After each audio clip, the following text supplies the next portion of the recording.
Good news for Indian Railways.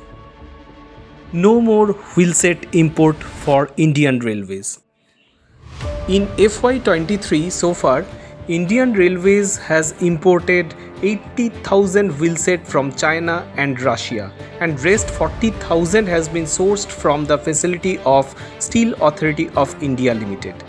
In November 2022, Indian Railway has floated a tender for indigenously manufactured wheelsets. Ramkrishna Forging Limited has emerged as the lowest bidder with placing bid of 1.88 lakh rupees per ton. The company will set up a facility within 36 months from the award date.